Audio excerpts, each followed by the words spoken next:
Hi friends, welcome back to our channel hello SR kitchen. ఈరోజు మన special వచ్చేసి egg curry.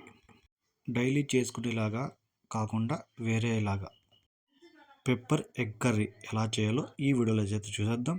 ఒకసారి ఇలా చేసుకుని తినండి, లైఫ్ లాంగ్ ఇలాగే చేసుకొని తినాలనిపిస్తుంది. పుల్కాలోకైనా, చపాతీలోకైనా, బిర్యానీలోకైనా, వైట్ రైస్లోకైనా అదిరిపోయే రెసిపీ. ఎలా చేయాలో చూసేద్దాం. ముందుగా ఒక మిక్సీ జార్ తీసుకొని అందులో ఒక స్పూను మిరియాలు వేసుకుందాం. అలాగే ఒక అర్ధ స్పూను సొంపు, ఒక స్పూను ధనియాల పొడి. మీ దగ్గర ధనియాలు ఉంటే ఒక స్పూన్ వేసుకోండి. నా దగ్గర ధనియాలు లేవు కాబట్టి ధనియాల పొడి అయితే వేసుకున్నాను.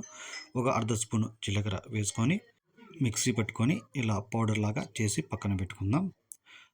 తర్వాత అదే మిక్సీ జార్లో ఒక చిన్న సైజు టమాటా ఒకటి ఇలా పెద్ద పెద్ద ముక్కలుగా కట్ చేసి వేసుకుందాం. అలాగే 3 పచ్చిమిరపకాయలు, అలాగే కొద్దిగా కొత్తిమీర, ఒక 3 స్పూన్ల పెరుగునైతే వేసుకోవాలి. రుచికి సరిపోయేంత ఉప్పు వేసి ఇవన్నీ మెత్తటి పేస్ట్ లాగా రెడీ చేసి పక్కన పెట్టుకుందాం. తర్వాత ఒక పాన్ తీసుకొని అందులో ఆయిల్ ఒక స్పూను వేసుకొని ఆయిల్ వేడైన తర్వాత మనం ఎగ్స్ను ఉడకపెట్టుకొని ఇలా నిలువుగా కట్ చేసి పెట్టుకోవాలి. ఇలా 2 ఉప్పులుగా దారంతో అయితే కట్ చేసుకోండి, షేప్స్ బాగా వస్తాయి. మొత్తం ఇలా ఎల్లో సోనా కింద పడిపోకుండా బోర్లో పెట్టి ఒక 3 నుంచి 4 నిమిషాలు మీడియం ఫ్లేమ్ మీద ఫ్రై చేసుకుందాం. తర్వాత ఒక అర్ధ స్పూను పసుపు అయితే వేసుకుందాం. ఒక అర్ధ స్పూను మిరపపొడి, కొద్దిగా సాల్ట్ వేసుకుందాం. మనం పౌడర్ చేసుకుని పక్కన పెట్టుకున్న అందులోది ఒక అర్ధ స్పూను మసాలా అయితే వేసుకుందాం. ఎక్కువ అవసరం లేదు, ఒక అర్ధ స్పూన్ వేసుకుందాం సరిపోతుంది. చిన్నగా కట్ చేసుకున్న ఉల్లిపాయలు కొద్దిగా వేసుకుందాం. కొద్దిగా అంటే 1-1.5 స్పూన్ ఉంటే చాలు.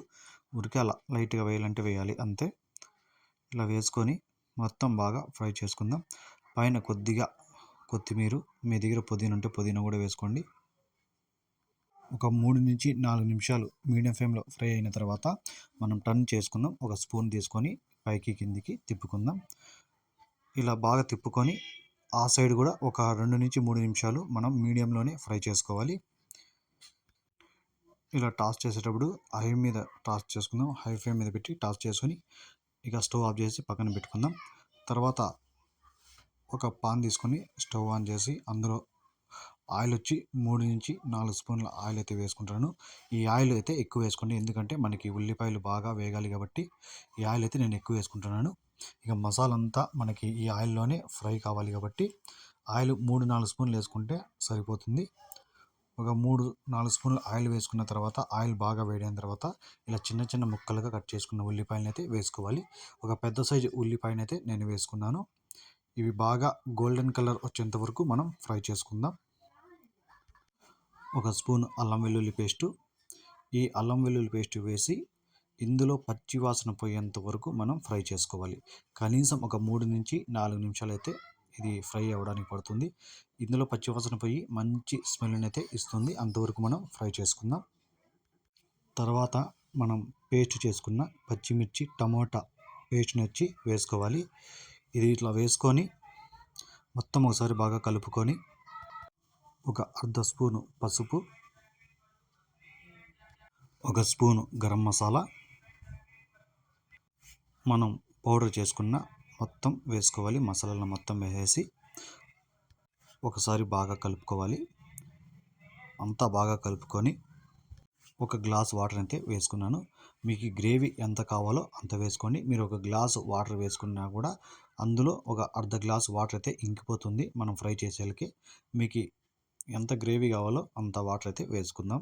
నేనైతే ఒక గ్లాస్ వాటర్ అయితే వేసుకున్నాను. ఈ ఒక గ్లాసు వాటరు బాగా అర్ధానికి వచ్చేంత వరకు మనం హై ఫ్లేమ్ మీద ఫ్రై చేసుకోవాలా. ఇలా కలుపుకుంటూ ఇందులో ఈ మసాలాలో పచ్చి వాసన పోయేంత వరకు, మంచి స్మెల్ వచ్చేంత వరకు మనం ఫ్రై చేసుకుందాం. కనీసం ఎంత లేదంటే 5 నిమిషాలైనా పడుతుంది. మనకి ఈ వాటర్ అనేది కొంచెం ఇంకిపోయి ఈ మసాలాలు కూడా బాగా ఉడికిపోయాయి. మనకి పచ్చి వాసన అనేది అంతా పోయింది. తర్వాత మనం ఫ్రై చేసి రోస్ట్ చేసి పక్కన పెట్టుకున్న ఎగ్స్ని వచ్చి వేసుకుందాం. ఈ ఎగ్స్ వేసిన తర్వాత గెంటితో ఎక్కువ కలపకండి, ఎందుకంటే ఇందులో ఉన్న ఎల్లో సోనా వచ్చి పక్కనకు వచ్చేస్తుంది కాబట్టి మీరు ఎక్కువ కలపకండి. ఊరికాయలు వేసేసి ఊరికే టర్న్ చేసుకోవాలి, తిప్పుకోవాలి కింద నుంచి పై వరకు అంతే. ఈ ఎగ్స్ వేసి ఒక 3 నిమిషాలు మనం మీడియంలో ఫ్రై చేసుకుందాం. తర్వాత పైన కొద్దిగా కొత్తిమీర జల్లుకొని కొద్దిగా కస్తూరి మేతినైతే వేసుకుందాం. ఈ కస్తూరి మేతి వేయడం వల్ల ఈ ఎగ్ కర్రీ అనేది మంచి స్మెల్ అయితే వస్తుంది. పైన కొద్దిగా వేసేసి మనం ఏం కలపనవసరం లేదు, అలాగే పెట్టేసి ఇక స్టవ్ ఆఫ్ చేసేస్తే ఇంకా మనకి పెప్పర్ ఎగ్ కర్రీ రెడీ అయిపోయినట్టే. చూసారు కదా ఎంత సింపుల్గా అయితే రెడీ అయిపోయిందో. ఇది మీకు రైస్లోకైనా చపాతీలోకైనా అదిరిపోతుంది. వేడిగా ఉన్నప్పుడు తింటే మంచి టేస్ట్గా ఉంటుంది.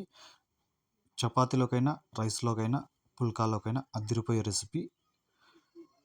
ఈ ఎగ్ కర్రీ తినేటప్పుడు బగారా రైస్ అయితే ఇంకా మంచిగా టేస్ట్గా ఉంటుంది. చూసారు కదా, ఈ రెసిపీ కానీ మీకు నచ్చితే ఒక లైక్ చేయండి, అలాగే నా ఛానల్ని సబ్స్క్రైబ్ చేసుకోండి. Thank you.